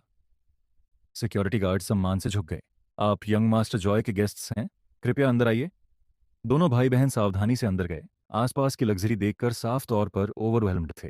उधर जॉय यांग एक जायंट सोफा पर कैजुअली बैठा गहरी सोच में डूबा हुआ था। डैम, नॉवेल्स सच में फेक होते हैं। उन कहानियों में मेन कैरेक्टर को छोड़कर बाकी सब ब्रेन डेड होते हैं, लेकिन असल जिंदगी में ये प्रोटोगोनिस्ट्स सच में फंक्शनिंग ब्रेन्स रखते हैं। फिर उसने सांस छोड़ी। मैं तो उम्मीद कर रहा था कि सारे मेन कैरेक्टर्स अपनी अपनी लेन में ही रहें। उसी समय लिनफोंग उसके पास आया और उसने नोटिस किया कि जोएंग अजीब तरह से डिसअपॉइंटेड लग रहा है। ये डिप्रेस्ड क्यों दिख रहा है? हमें तो इसने खुद इनवाइट किया था। उधर ल्यू को bully करने वाले स्टूडेंट्स के सारे पेरेंट्स भी पहुंच चुके थे। हर किसी के चेहरे पर गुस्सा, शर्म और गिल्ट साफ दिखाई दे रहा था। एक पिता ने अपनी मुट्ठियां कस लीं। मेरे बेटे ने यह सब किया, घर पहुंचते ही मैं उसकी टांगें तोड़ दूंगा। लिनफन चुपचाप पास बैठा था, लेकिन जितनी ज्यादा बातें वो सुन रहा था, उसका चेहरा उतना ही ठंडा होता जा रहा था। अब जाकर उसे पूरी तरह एहसास हुआ कि उसकी लिटिल सिस्टर ने कितना कुछ सहा था। उसने ये सब झेला और मुझे कभी बताया तक नहीं। उसकी मुट्ठियां धीरे धीरे कसने लगीं। वो सिर्फ 16 साल की है। उसका किलिंग इंटेंट लगभग बाहर निकलने लगा। उन्होंने उसके साथ ऐसा कैसे किया? खासकर वो पर्पल हेयर्ड लड़की। उसकी हिम्मत कैसे हुई मेरी लिटिल सिस्टर को चोट पहुंचाने की? यहां तक कि अंकल यान भी गुस्से में थे। उन बिगड़े हुए बच्चों ने सारी हदें पार कर दी। यंग मास्टर ने सबको यहां बुलाकर बिल्कुल सही किया। तभी अचानक बैंग। जॉइंग ने अपना हाथ इतनी जोर से टेबल पर मारा कि वो तुरंत टूट गई। पूरा कमरा जम गया। यहां तक कि अंकल यान भी शॉक में पड़ गए। रुको, यंग मास्टर कब से मार्शल आर्टिस्ट बन गए? जॉइंग धीरे धीरे खड़ा हुआ। उसका चेहरा बर्फ की तरह ठंडा था। मैं एक्सक्यूजेज सुन सुनकर थक चुका हूं। उसकी नजरें कमरे में बैठे हर पेरेंट पर घूमी। तुम लोग अपने बच्चों को कैसी एजुकेशन दे रहे हो? फिर उसकी आवाज और भी ठंडी हो गई। तुम्हारे बच्चे फेक हैं, मैनिपुलेटिव हैं, ग्रीडी हैं, रूड हैं, सेल्फिश हैं, शेमलेस हैं। एक भी पेरेंट सिर उठाने की हिम्मत नहीं कर पाया। जॉइंग बेरहमी से बोलता रहा, बच्चे अपने पेरेंट्स का रिफ्लेक्शन बनते हैं। इसका मतलब तुम लोग भी बिल्कुल वैसे ही हो। जब उन्होंने गलतियां की होंगी तब तुम लोगों ने शायद यही कहा होगा, वो अभी सिर्फ बच्चे हैं। फिर उसने एक एक की तरफ उंगली दिखाई। अगर अभी तुम उन्हें सही तरीके से नहीं सिखाओगे तो एक दिन वो बड़े होकर तुम्हें ही काटेंगे। पूरा कमरा खामोशी में डूब गया। ल्यू की आंखें नम हो गईं। ब्रोदर जॉय कितने अच्छे हैं। आज तक कभी किसी ने मेरे लिए इस तरह स्टैंड नहीं लिया। यहां तक कि लिन फांग भी गर्व से मुस्कुरा उठा। अच्छा हुआ मेरी मुलाकात जॉय यांग से हुई। अब से कोई भी लिन यू को दोबारा बलि नहीं करेगा। उसी समय पर्पल हेयर्ड बली लड़की आखिर बोल उठी, यंग मास्टर जू, मैंने ऑलरेडी अपॉलॉजी मांग ली, जबकि मेरा मन भी नहीं था। अब आपको और क्या चाहिए? फिर उसने घमंड से हाथ बांध लिए। मैं प्रॉमिस करती हूं कि मैं अपनी कजन को आपसे दूर रखूंगी। फिर उसका टोन और भी हार्श हो गया। हमने ऑलरेडी सॉरी बोल दिया, वो काफी होना चाहिए। तो क्या हुआ अगर आप रिच हैं? सच कहूं तो अब मुझे समझ आने लगा है कि शालू हमेशा क्यों कहती थी कि आपकी पूरी फैमिली अनसिविलाइज्ड है। जैसे ही उसके मुंह से ये शब्द निकले, उसके पिता की तो जैसे आत्मा ही निकल गई। वो तुरंत आगे भागे और उसका मुंह ढक दिया। तुम क्या बोल रही हो? उनका चेहरा डर से सफेद पड़ गया। क्या तुम पागल हो गई हो? फिर वो बार बार झुककर जॉइंग से माफी मांगने लगे। यंग मास्टर, तो कृपया उसे माफ कर दीजिए। लड़की को अब भी इस तरह जवाब देते देखकर जॉय खुद भी मन ही मन सोचने लगा, इस लड़की में सच में बहुत हिम्मत है। फिर उसने लिनफांग की तरफ देखा और तुरंत किसी नतीजे पर पहुंच गया। ये लड़की इतनी फायरलेस तब तक बिहेव नहीं कर सकती जब तक इसके ऊपर किसी तरह का मेन कैरेक्टर होना ना हो। उधर लिनफेंग बस डिसबिलीफ में खड़ा था। कमरे में बाकी कोई जोर से सांस लेने तक की हिम्मत नहीं कर रहा था, लेकिन ये एक लड़की प्रैक्टिकली खुद मुसीबत मांग रही थी। जोयांग ने ठंडी सांस छोड़ी। बस करो ये बकवास। आज के बाद एक बात साफ साफ याद रखना, लियो अब मेरी लिटिल सिस्टर है। जैसे ही मेरे पेरेंट्स वापस आएंगे, मैं पर्सनली एक सेरेमनी होस्ट करूंगा और उसे ऑफिशियली जू फैमिली की गॉड डॉटर बनाऊंगा। पूरा कमरा जम गया। और चूंकि तुम में से कोई भी अपने बच्चों को बेसिक मैनर्स सिखाने लायक नहीं लगता, जॉय आगे बोला, तो अब मैं खुद उन्हें सिखाऊंगा। फिर वो अंकल यांग की तरफ मुड़ा। आप जानते हैं क्या करना है? अंकल यांग ने तुरंत सिर झुका दिया। जी यंग मास्टर, मैं समझ गया। पेरेंट्स तुरंत पैनिक में आ गए, लेकिन उनके रिएक्ट करने से पहले ही अंकल यांग ने हाथ हिलाया और बॉडीगार्ड्स आगे दौड़ पड़े। इन्हें इन्हें पकड़ लो। गार्ड्स इतनी एग्रेसिवली गेस्ट्स की तरफ झपटे कि खुद जॉय यांग भी कंफ्यूजन में पलकें झपका गया। रुको, जॉय यांग बोला, मैंने इन्हें बाहर एस्कॉर्ट करने को कहा था, किडनैप करने को नहीं। अंकल यांग ने आत्मविश्वास से मुस्कुराया। यंग मास्टर, मैं आपकी इंटेंशंस पूरी तरह समझ गया हूं। जॉय यांग तुरंत मन ही मन सोचने लगा, नहीं नहीं, आपको बिल्कुल समझ नहीं आया। बॉडीगार्ड्स डरे हुए पेरेंट्स को घसीटकर दूसरे कमरे में ले गए और उन्हें जबरदस्ती फर्श पर बैठा दिया। अंकल यांग ने हाथ पीछे बांध लिए, बिल्कुल किसी माफिया बॉस की तरह, और विनम्रता से मुस्कुराया। शाह, अगर मार थोड़ी पेनफुल लगे, वो शांत स्वर में बोला, तो इसे कर्म समझ लेना। फिर उसका चेहरा ठंडा हो गया। तुम्हारी फैमिलीज की हिम्मत कैसे हुई यंग मास्टर जू के लोगों का अपमान करने की? उसी समय लिनफोंग जॉइंग के पास आया। ब्रोदर धन्यवाद, आपने ल्यू के लिए पहले ही बहुत कुछ कर दिया। लेकिन जॉय यांग ने तुरंत उसे बीच में रोक दिया। वो सब भूल जाओ, बाद में तुम जो चाहो कर लेना, लेकिन अब मैं किसी भी हालत में लिन यू को तुम्हारे साथ इधर उधर घूमने नहीं दूंगा। फिर वो जोर से चिल्लाया, अंकल यांग। जैसे ही उसका नाम लिया गया, अंकल यांग प्रैक्टिकली टेलीपोर्ट होकर कमरे के उस पार पहुंच गए। यंग मास्टर, आपको खाना चाहिए? ड्रिंक्स? कुछ भी? यहां तक कि जॉय यांग भी उनकी स्पीड देखकर शॉक हो गया। गहरी सांस लेते हुए जॉयंग ने लिनक्स की तरफ इशारा किया। सब अरेंज कर दीजिए, अब से वो यहीं रहेगी और हर दिन आप पर्सनली उसे स्कूल लेकर जाएंगे। फिर उसने लिनफोंग की तरफ देखा और कैजुअली एग्जिट की तरफ इशारा कर दिया। और तुम, वहां वो डोर दिख रहा है? हाँ, अब तुम जा सकते हो। लिनफोंग का जबड़ा लगभग नीचे गिर गया। उसके दिमाग में लगातार अलार्म्स बजने लगे। ये आदमी आखिर प्लान क्या कर रहा है? कहीं इसके इरादे मेरी लिटिल सिस्टर को लेकर गलत तो नहीं? ब्रो, वो सिर्फ 16 साल की है। कोई पुलिस बुलाओ। लिनफंग तुरंत लिनयू की तरफ बढ़ने लगा, लेकिन उसके दूसरा कदम लेने से पहले ही अंकल यांग ने उसका कॉलर पकड़ लिया और लिटरली उसे मैंशन के बाहर फेंक दिया। गेट के बाहर खड़े लिनफेंग ने गुस्से से अपनी मुट्ठियां कस लीं। अगर तुम जू फैमिली के बटलर नहीं होते तो मैं सच में तुम्हें दिखा देता कि मैं क्या कर सकता हूँ। तभी उसके सामने मैसिव गेट धड़ाम से बंद हो गया। लिन फोंग भागकर गेट तक आया और डेस्परेटली उसे पीटने लगा।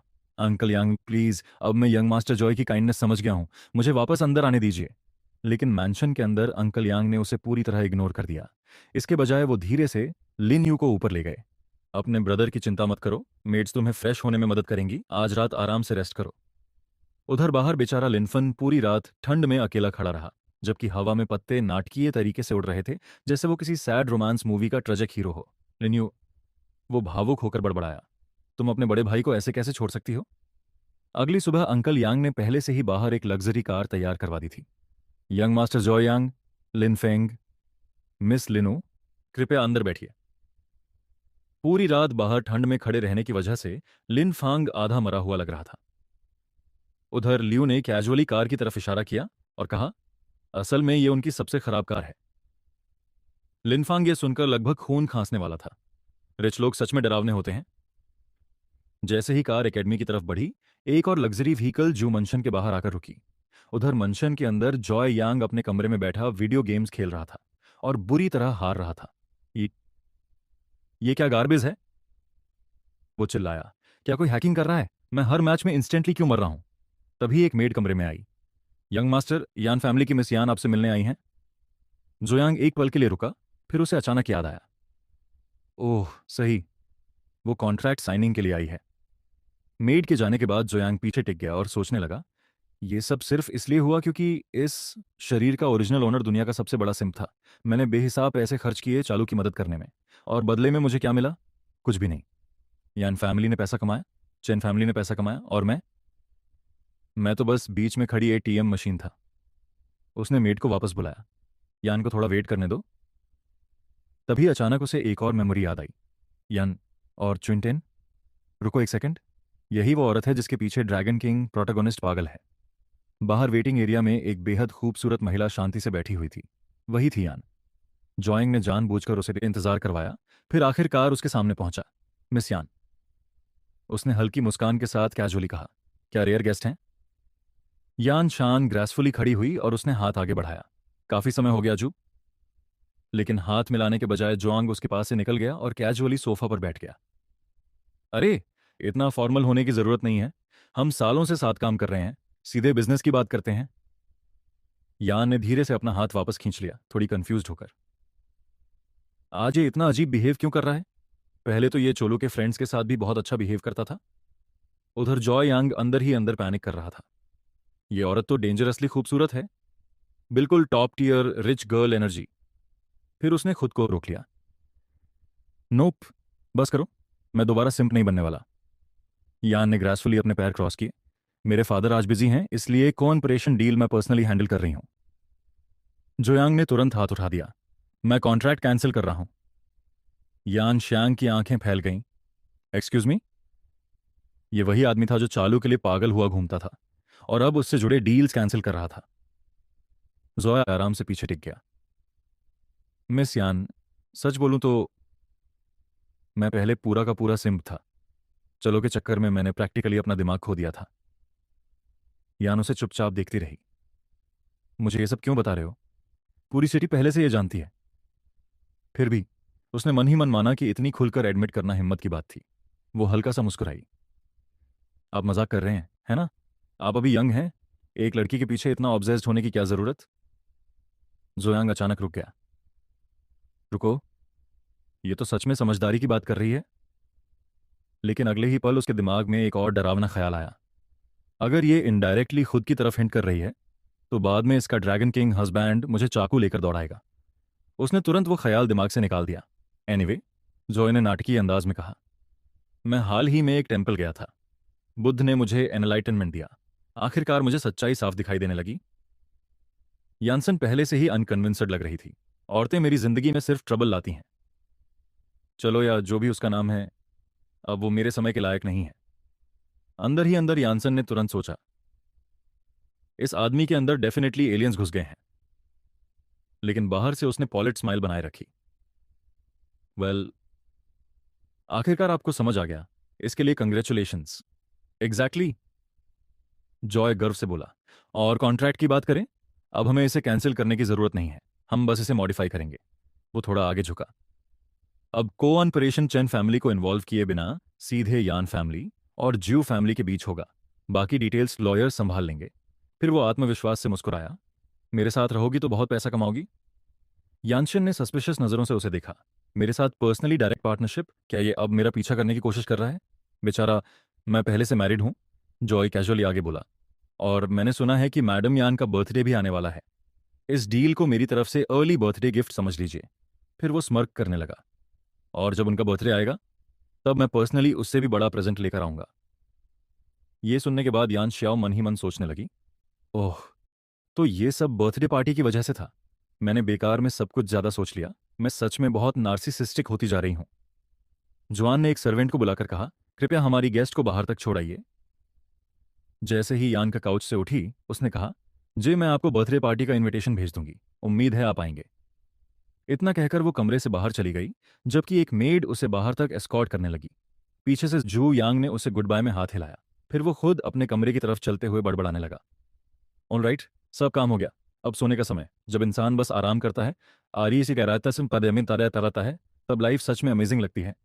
उसी समय जुयांग का सिस्टम स्पिरिट अंदर ही अंदर कंप्लेन कर रहा था, मेरा होस्ट पूरी तरह होपलेस है, इसे जरा सी सनशाइन दो और ये तुरंत चमकने लगता है। ये पूरी तरह भूल चुका है कि इसे विलन सिस्टम का होस्ट होना चाहिए। सीन फिर चान फैमिली मैंशन पर शिफ्ट होती है। कई बॉडीगार्ड्स आसपास खड़े थे, जबकि एक आदमी कमरे के बीच में कूच पर बैठा था। उसके सामने चालू खड़ी थी। उसके चेहरे पर आंसू बह रहे थे और उसके गाल पर साफ हाथ का निशान था। रोते हुए उसने कहा, जुयांग ने मुझे मारा और हमारी डील भी कैंसिल कर दी। लेकिन फिर भी उसे मुझे थप्पड़ नहीं मारना चाहिए था। असली विक्टिम तो मैं हूं। यह सुनकर चानू के फादर गुस्से से चिल्ला उठे, तुम फिर रो रही हो? तुम्हें बस यही आता है? तुम आखिर सोच क्या रही थी? क्या तुम्हें सच में लगा कि तुम शू यांग से पंगा ले सकती हो? चलू ने जवाब दिया, डैड, आप उससे इतना डरते क्यों हैं? हमारी चान फैमिली भी रिच है, फिर आप मुझ पर ही गुस्सा क्यों हो रहे हैं? उसके फादर ने लंबी सांस छोड़ी। जो होना था वो हो चुका, अब बेकार में आर्ग्यू करने का कोई फायदा नहीं। ज्यू फैमिली अगर हमसे रिश्ता तोड़ भी दे तब भी हमारी फैमिली इतनी आसानी से कोलैप्स नहीं होगी। तभी मेन गेट से अंकल यांग अंदर आए और उनके पीछे कई लोग खड़े थे। आप बिल्कुल सही कह रहे हैं, अंकल यांग ने शांत स्वर में कहा। चालू के फादर तुरंत गुस्से में खड़े हो गए। तुम्हारी हिम्मत कैसे हुई ऐसे हमारे घर में घुसने की?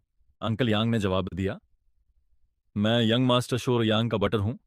मैं कॉन्ट्रैक्ट्स कैंसिल करने की पेनल्टी फी देने आया हूं। यह सुनकर चलू के फादर स्टंट रह गए। उनके मन में ख्याल आया, क्या शांग ने सच में सारे कॉन्ट्रैक्ट्स टर्मिनेट कर दिए? अंकल शुयांग ने डॉक्यूमेंट्स का एक बड़ा स्टैक निकाला और कहा, यहां कुल 38 कॉन्ट्रैक्ट्स हैं, जिनकी कंबाइंड वर्थ 100 बिलियन यूएन है। एग्रीमेंट के मुताबिक हर कॉन्ट्रैक्ट की कैंसिलेशन पेनल्टी सिर्फ 1 युआन है। फिर उसने कुछ पैसे आगे बढ़ाए और कहा, ये लीजिए 40 युआन, बाकी एक्स्ट्रा चेंज रख लीजिए। अंदर ही अंदर अंकल यांग गर्व से हंस रहा था। यंग मास्टर का प्लान सच में जीनियस है। चान फैमिली को 1 युआन पेनल्टी देना सबसे बड़ी ह्यूमिलेशन है। चालू के फादर गुस्से से फट पड़े, तुम्हारी हिम्मत कैसे हुई चान फैमिली का इस तरह अपमान करने की? अंकल यांग ने विनम्र मुस्कान के साथ जवाब दिया, फैमिली हेड, आपको गलत फहमी हुई है। कॉन्ट्रैक्ट्स के हिसाब से टोटल पेनल्टी सिर्फ 38 युआन बनती है। हमने तो आपको ऊपर से 2 एक्स्ट्रा युआन भी दिए हैं, तो इसमें हम आपका अपमान कैसे कर रहे हैं? फिर उसकी मुस्कान और गहरी हो गई। या फिर क्या आप जू फैमिली का अपमान करना चाहते हैं? यह सुनकर चलू के फादर ने ह्यूमिलिएशन में अपनी मुट्ठियां कस लीं। ये बर्दाश्त से बाहर है। लेकिन कॉन्ट्रैक्ट पूरी तरह ऑफिशियल था। यह आदमी अपने काम में बहुत ज्यादा माहिर है। अंकल यांग हल्का सा हंसा और अपने आदमियों से बोला, ठीक है, चलो चलते हैं। पूरा ग्रुप मुड़कर जाने लगा। तभी एक बॉडीगार्ड जल्दी से चलो के फादर के पास आया और धीरे से फुसफुसाया, मास्टर, हम इन्हें ऐसे जाने नहीं दे सकते। वो कॉन्ट्रैक्ट्स हमारी फैमिली की ज्यादातर टोटल वर्थ हैं। अगर फैमिली को बचाना है तो चालू की शादी जुयांग से करने की बात कीजिए और उससे माफी मांग लीजिए। चालू ने सब सुन लिया और तुरंत चिल्लाई, तुम कैसी बकवास कर रहे हो? अगर शिव यांग के पास जाकर भीख मांगनी है तो खुद जाओ। उधर चालू के फादर अंदर ही अंदर डेस्परेटली सोच रहे थे, वो 100 बिलियन तय करेगा कि हमारी फैमिली बचेगी या खत्म हो जाएगी। हम किसी भी हालत में ये कॉन्ट्रैक्ट्स खत्म नहीं होने दे सकते। वो तुरंत बाहर भागे ताकि बटलर को रोक सकें। लेकिन जैसे ही वो मैंशन से बाहर निकले, उन्होंने देखा कि अंकल यांग पहले से ही बाहर रिपोर्टर्स की भीड़ के सामने खड़ा था। अंकल यांग ने ऊंची आवाज में घोषणा की, सब लोग ध्यान से सुनिए, मैं ऑफिशियली अनाउंस करता हूं कि ज्यू फैमिली अब चान फैमिली के साथ सारे बिजनेस टाइज काट रही है। इस पल से हमारी फैमिलीज के बीच कोई कनेक्शन नहीं रहेगा।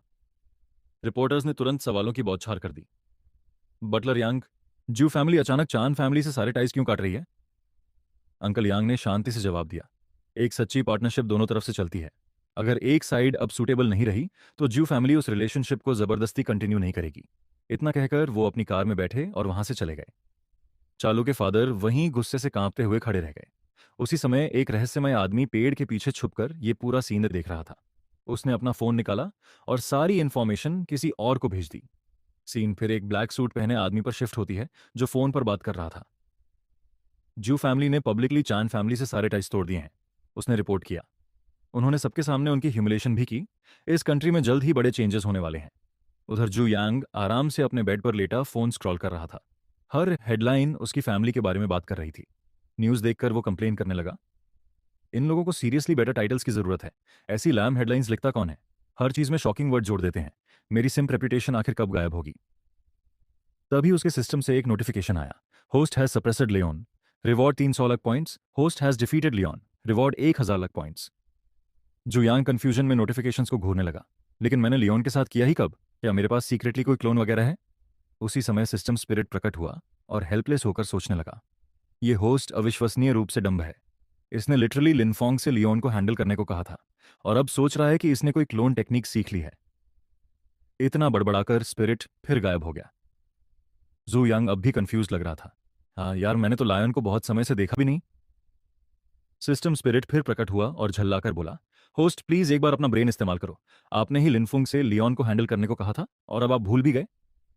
जुयांग को अचानक याद आया और वो बोला, ओह सही, मेरे पास पहले दिमाग हुआ करता था, लेकिन जब से मुझे ये सिस्टम मिला है मैं धीरे धीरे पागल होता जा रहा हूं। तो बेसिकली ये सब तुम्हारी गलती है। ये सुनकर सिस्टम स्पिरिट का दिमाग लगभग फट गया। मैं सच में चाहता हूं कि मैं होस्ट बदल सकूं। अगर मैं इंसान होता तो खुद तुम्हें पीट देता। सीन फिर शिफ्ट हुई। लिन फन बेरहमी से लियोन को पीट रहा था और चिल्ला रहा था, मानता है या नहीं? हार मान रहा है या मुझे और जोर से मारना पड़ेगा? लीन पूरी तरह डरा हुआ लग रहा था। उसके दिमाग में सिर्फ एक ही चीख गूंज रही थी, आखिर अभी हो क्या रहा है? ये आदमी मुझे इतनी बेरहमी से क्यों पीट रहा है? ये कहता है अगर मैंने एडमिट नहीं किया तो मार डालेगा, लेकिन जब मैं एडमिट कर लेता हूं तब ये हंसता है और फिर से पीटने लगता है।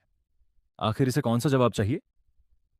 फिर कहानी फ्लैशबैक में गई और दिखाया कि लड़ाई शुरू कैसे हुई थी। दोनों कैंपस हॉल के अंदर थे जब लिनफन अचानक लियोन से टकरा गया। लियान तुरंत गुस्से में बोला, क्या तुम अंधे हो? लिनफेंग मुस्कुराया और जवाब दिया, डूड, मैं गलती से तुमसे टकरा गया और तुमने तुरंत गाली देना शुरू कर दिया। मैं तो लिटरली माफी मांगने वाला था, लेकिन अब जब तुमने पहले ही गाली दे दी है तो इसका मतलब तुम अच्छे इंसान नहीं हो। कोई असली जेंटलमैन ऐसे रिएक्ट नहीं करता। फिर उसने अपनी उंगलियां चटकाई और आगे बोला, और चूंकि तुम जेंटलमैन की तरह बिहेव नहीं कर रहे तो चलो इसे फिस्ट से सेटल करते हैं। ये सुनकर लीन मन ही मन सोचने लगा, मैं पहले ही फर्स्ट स्टेज के पीक पर हूं। ठीक है, मैं कल जू यांग से हार गया था, लेकिन वो अलग बात थी, और अब रैंडम लोग भी मुझे नीचा दिखा रहे हैं। स्क्रू दिस, मैं इस आदमी को सबक सिखाऊंगा। उसने लिनफन की तरफ देखा और कहा, ठीक है, चलो बाहर चलते हैं। सीन वापस प्रेजेंट में लौट आई, जहां लिनफेंग अब भी लगातार लियोन को पीट रहा था। पंच मारते हुए लिनफेंग एक्साइटेड होकर सोच रहा था, मैंने कभी नहीं सोचा था कि इस आदमी को पीटने पर सिस्टम मुझे रिवॉर्ड देगा। मैं सीधे मास्टर रैंक से फाउंडेशन स्टेज तक पहुंच गया। ये फीलिंग कमाल की है। जुयांग सच में औसम है। लीन चिल्लाया, मुझे छोड़ दो, अब लड़ाई बंद करो, मैं हार गया, ठीक है, मैं गिव अप करता हूं। आखिरकार लिनफेंग खड़ा हुआ और उसे छोड़ दिया। फिर उसने ठंडी आवाज में कहा, यह याद रखना किड, अब से आंखें खोलकर चलना, तुम हर मिलने वाले इंसान से पंगा नहीं ले सकते। लेकिन यह सुनकर लीन और भी ज्यादा गुस्से में आ गया। उसने लिनफेंग को घूरते हुए कहा, तू आखिर है कौन? अगर हिम्मत है तो अपना नाम बता। लिनफेंग स्मार्क करते हुए बोला, मेरा नाम लिनफेंग है और मैं इकोनॉमिक्स क्लास से हूं। अब तुम्हें मेरा नाम भी पता है और क्लास भी। अब जो करना है कर लो। उसने अपनी गर्दन चटकाई और आगे कहा, मैं हमेशा रेडी हूं। इतना कहकर लिनफोंग वहां से चला गया। लियोन वहीं बैठा गुस्से से कांप रहा था। उसने तुरंत अपना फोन निकाला और अपने एक अंकल को कॉल किया। अंकल शान, कॉलेज में किसी ने मुझे पीट दिया, आपको मेरी मदद करनी होगी। कॉल के दूसरी तरफ से गुस्से भरी आवाज आई, तुमने क्या कहा? किसकी हिम्मत हुई तुम्हें हाथ लगाने की? लगता है उसे अपनी जान की कोई कीमत नहीं है। लीन ने जवाब दिया, वो भी हमारे कॉलेज का ही है, बस कोई गरीब लड़का है, नाम है लिनफन। उसके अंकल ने तुरंत कहा, ठीक है वहीं रुको, मैं उसे संभालता हूं। थोड़ी देर बाद कई पुलिस ऑफिसर्स ने लिनफोंग को घेर लिया। एक ऑफिसर ने पूछा, तुम्हारा नाम लिनफेंग है सही? लिनफेंग ने सिर हिलाया, हाँ मैं ही हूं। क्या हुआ? ऑफिसर ने अपना बैज दिखाया और कहा, मैं लॉ एनफोर्समेंट से चीफ वोंग हूं। डिप्टी डायरेक्टर शान ने तुम्हारे खिलाफ रिपोर्ट फाइल की है। रिपोर्ट के मुताबिक तुमने अपनी एनर्जी पावर्स इस्तेमाल करके किसी को घायल किया है।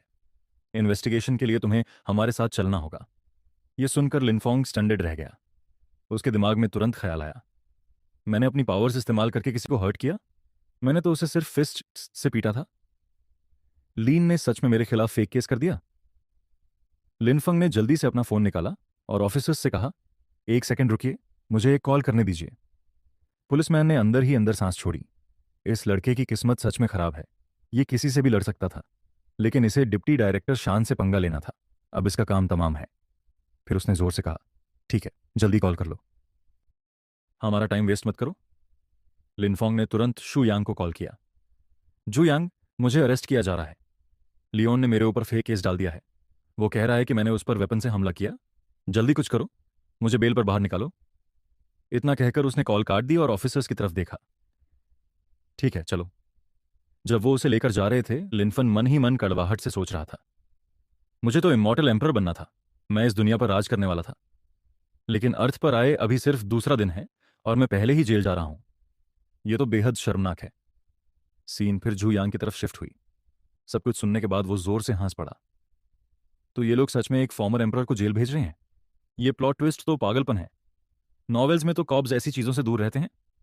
फिर लिनफांग के साथ ऐसा क्यों हो रहा है? वो खड़ा हुआ और अपना कोट पहन लिया। मुझे उसकी मदद करनी होगी। आखिर लिनफिंग ने मुझे ऑलरेडी 1800 अलग पॉइंट्स कमा कर दिए हैं, और सबसे जरूरी बात, वो मेरा टॉप गाई है। ऊपर से मुझे ईविल स्पिरिट मून रिवॉर्ड भी मिल चुका है। फॉर्मर एम्परर को सेफ रहना चाहिए। सीन पुलिस स्टेशन पर शिफ्ट है। जुयांग आराम से चेयर पर बैठा था, जबकि एक ऑफिसर उसे टी का कप दे रहा था। यंग मास्टर जुयांग, कृपया अपनी टी एंजॉय कीजिए। पीछे खड़ा लिनफंग ये सब देख रहा था। जुयांग ने कप उठाया और कैजुअली बोला, कम ऑन कैप्टन वोंग, इतना फॉर्मल मत बनिए। मैं तो बस किसी को बेल पर छुड़ाने आया हूं। कैप्टन वोंग जिस तरह जुयांग के साथ बिहेव कर रहा था, उसे देखकर लिनफोंग शॉक में पड़ गया। तो ये होती है पैसों की ताकत। वो मन ही मन सोचने लगा, थोड़ी देर पहले यही आदमी इतना सीरियस बिहेव कर रहा था, लेकिन जैसे ही उसने जुयांग को देखा, अचानक फ्रेंडली बन गया। जुयांग ने टी कप नीचे रखा और कहा, कानूनी तौर पर देखा जाए तो ये म्यूचुअल फाइट थी, कोई वन साइडेड असॉल्ट नहीं। मैं कॉम्पेंसेशन देने और मामला यहीं सेटल करने को तैयार हूं। कैप्टन वोंग ने तुरंत सिर हिला दिया। यंग मास्टर जू बिल्कुल सही कह रहे हैं, मैं लियोन से बात करूंगा। जू यांग खड़ा हुआ और फिर से हंसने लगा। मैं अभी तक बिलीव नहीं कर पा रहा कि तुम्हें अरेस्ट कर लिया गया। इतनी हंसी आ रही है कि कहीं मैं बेहोश ही ना हो जाऊं। अंदर ही अंदर वो सोच रहा था, इन लोगों ने सच में एक एम्परर को लॉकअप कर दिया। ये तो कमाल का मजाक है। उधर लिनफेंग अंदर ही अंदर गुस्से से जल रहा था। ये इतना हंस क्यों हो रहा है? इसमें इतना फनी क्या है? अगर मैंने इसके लिए लियोन को हैंडल नहीं किया होता तो मुझे अरेस्ट ही नहीं होना पड़ता। इस पूरी चीज का मास्टरमाइंड तो लिटरली यही है। थोड़ी देर बाद लियोन को भी स्टेशन में लाया गया। जुआंग ने उसे कुछ डॉक्यूमेंट्स दिए और कहा, इन पर साइन करो और फिंगरप्रिंट्स लगा दो, इस मामले को और मत खींचो। लीन ने पेपर्स तो साइन कर दिए, लेकिन अंदर ही अंदर वो गुस्से से जल रहा था। बस इंतजार करो जुयांग, मैं ये बात यहीं खत्म नहीं होने दूंगा। एक दिन मैं तुम्हें हर चीज की कीमत चुकवाऊंगा। साइन करने के बाद लियोन ने गुस्से में पेपर्स एक तरफ फेंके और वहां से चला गया। फिर जू यांग कैप्टन वोंग की तरफ मुड़ा। आपने कहा था कि डिप्टी डायरेक्टर कैनियन ने पर्सनली अरेस्ट का ऑर्डर दिया था, सही? कैप्टन वोंग ने सिर हिलाया। हाँ, डायरेक्टर एक्सन ने हमें उसे तुरंत अरेस्ट करने का आदेश दिया था। शुयांग ने तुरंत अंकल यांग को कॉल किया। अंकल यांग, मेरे लिए डिप्टी डायरेक्टर यान जोंग की इन्वेस्टिगेशन कीजिए, और अगर उसके बारे में कुछ भी सस्पिशियस या डर्टी मिले तो तुरंत रिपोर्ट कीजिए। जितनी ज्यादा डिटेल्स निकाल सकते हैं उतना बेहतर।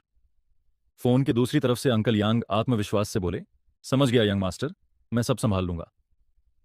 कॉल खत्म करने के बाद शू यांग मुस्कुराकर डायरेक्टर वोंग से बोला, डायरेक्टर वोंग, ये आपका लेवल अप होने का मौका है। ये सुनकर डायरेक्टर वोंग एक्साइटेड हो गया। धन्यवाद यंग मास्टर जू। सीन फिर शिफ्ट हुई। लिन फोंग को बेल पर छुड़ाने के बाद दोनों साथ में सड़क पर चल रहे थे। जू यांग ने कैजुअली उसे वार्निंग दी, अगली बार थोड़ा स्मार्टर बनना। अगली बार ऐसा कुछ करने से पहले मास्क पहन लिया करो ताकि कोई तुम्हें पहचान ना सके। बस उन्हें पीटो और भाग जाओ, किसी को कभी पता नहीं चलेगा कि वो तुम थे। लिनफोंग अचानक मुड़ा और दूर कुछ नोटिस किया। उसके दिमाग में ख्याल आया, कोई शू यांग पर नजर रख रहा है। दिलचस्प। अब समझ आया कि सिस्टम मुझे इसे प्रोटेक्ट करने के लिए क्यों कहता है। इस आदमी को खुद भी अंदाजा नहीं कि इसने कितने एनिमीज बना लिए हैं। दूर खड़ा लिंग तियान भी चुपके से सब देख रहा था। उसने भौहें सिकोड़ते हुए बड़बड़ाया, मुझे आखिर इस आदमी को प्रोटेक्ट क्यों करना चाहिए? क्या मेरे जैसा ड्रैगन किंग सच में इसके जैसे इंसान को प्रोटेक्ट करेगा? इस सिस्टम का पॉइंट ही क्या है? फिर उसने हाथ झटक दिया, फॉरगेट इट। मैं जा रहा हूं, वैसा अच्छे हूं। मैं तो घर जाकर अपनी खूबसूरत वाइफ के लिए लंच बनाना ज्यादा पसंद करूंगा। सीन फिर जुयांग की तरफ शिफ्ट हुई। अचानक उसे एक फोन कॉल आया। कॉल चेक करने के बाद वो बोला, सॉरी, कुछ काम आ गया है, मैं अब जा रहा हूं। लिनफोंग, तुम खुद स्कूल वापस चले जाना। लिनफोंग थोड़ा सरप्राइज दिखा, लेकिन जू यांग बिना ज्यादा एक्सप्लेन किए जल्दी से वहां से निकल गया। थोड़ी देर बाद जू यांग की कार एक बड़ी बिल्डिंग के सामने जाकर रुकी। बाहर निकलते हुए उसने बिल्डिंग की तरफ देखा और मन ही मन सोचा, हमारी फैमिली ने यह बिल्डिंग इन्हें लीज पर दी हुई है। सच कहूं तो इन्हें तो एहसान मानकर हमें रेंट देना चाहिए। जू यांग अंदर चला गया। वहां उसने लॉबी में यान को खड़ा देखा और उसके पीछे एक आदमी फूलों का बुके पकड़े खड़ा था। वो यान शी से कह रहा था, शी प्लीज मेरी बात सुनो, ये फ्लावर्स इंपोर्टेड हैं, मैंने इन्हें ओवरसीज से मंगवाया है। ये बहुत एक्सपेंसिव हैं, इसलिए प्लीज इन्हें एक्सेप्ट कर लो। यान शान मुड़ी और ठंडे स्वर में बोली, फंजिंगमिन, हम इतने क्लोज नहीं हैं, इसलिए मुझे शी मत बुलाओ। अभी मेरी मीटिंग है, इसलिए मेरा पीछा करना बंद करो।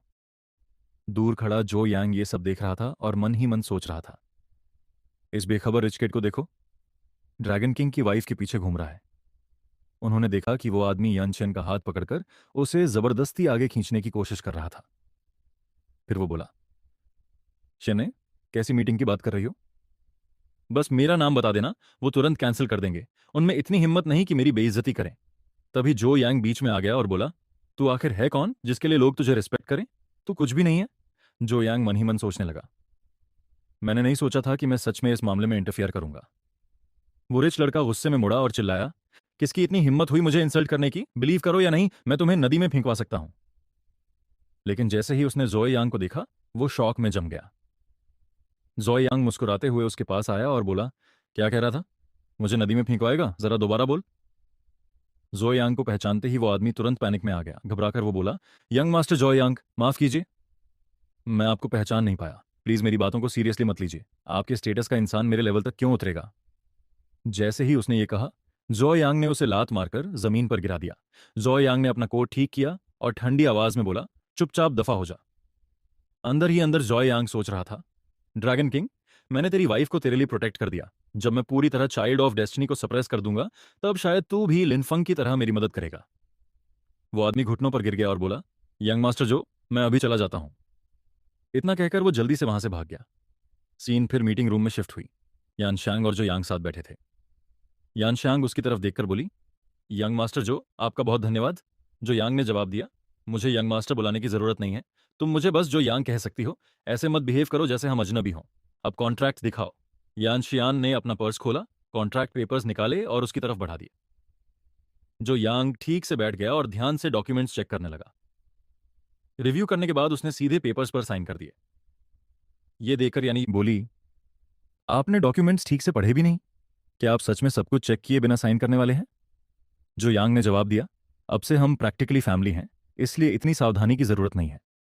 ये सुनकर यान शांग थोड़ा शॉक में पड़ गई और मन ही मन सोचने लगी, रुको एक सेकंड, इसका मतलब क्या था? क्या ये मुझे पसंद करता है?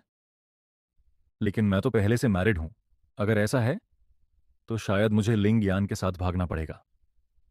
जो यांग अपनी चेयर से खड़ा हो गया। यान शान ने एक इनविटेशन कार्ड निकाला और उसे देते हुए बोली, मेरी ग्रैंडमदर का बर्थडे 2 दिन बाद है, आपको जरूर आना होगा। जो यांग ने इनविटेशन लिया, उसे देखा और बोला, हाँ मैं डेफिनेटली आऊंगा। फिर वो मन ही मन सोचने लगा, बर्थडे पार्टी हो, उम्मीद है ये पार्टी इंटरेस्टिंग होगी। ड्रैगन किंग भी शायद वहां होगा। सच कहूं तो मैं इसके लिए काफी एक्साइटेड हूं। नेक्स्ट पार्ट के लिए सब्सक्राइब करें और कमेंट में पार्ट 2 लिखें।